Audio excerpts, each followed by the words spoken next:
Another thing I want to warn you is that it's a marathon, it's not a sprint. First of all, invest in yourself. That's the first step. Go and invest in yourself. Read. Go to audible.com. Go to amazon.com. Read books all the time. At audible.com, you can download business books. You can listen to them in the car while you're driving around.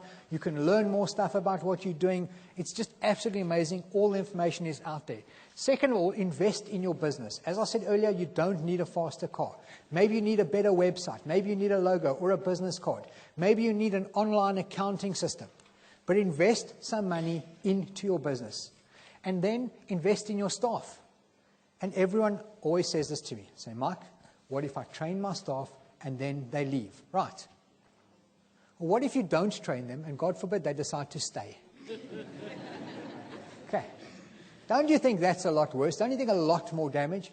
Once upon a time, before I stood up here before all of you, I worked for a guy. As it happens, that guy's name is Ben Malta. He's the guy that started the mug and bean concept.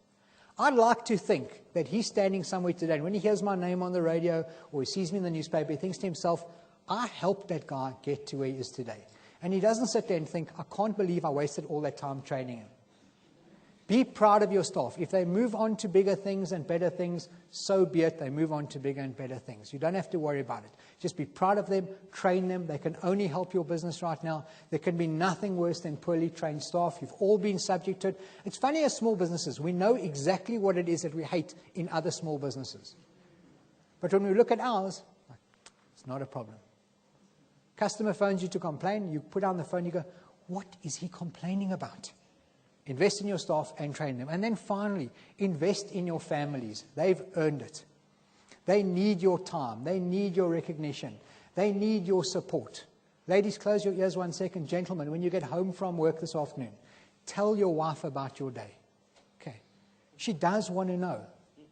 I don't know why, but she does want to know. And then get started now. The best time to have started all of this was always last year. It was always last year. The second best time is actually today. Not tomorrow or 1 week from now. Get started right now. The way to start, first of all, make yourself a wish list. Keep a journal of your activities.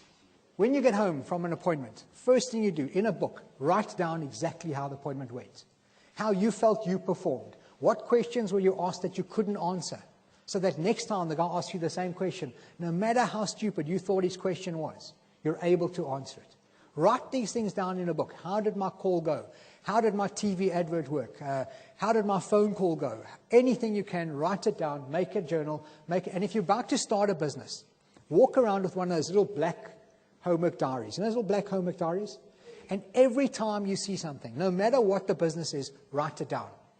When you walk into, even if you're not in the food industry, and you walk into Woolworths and you see something impressive that Woolworths does, write it down.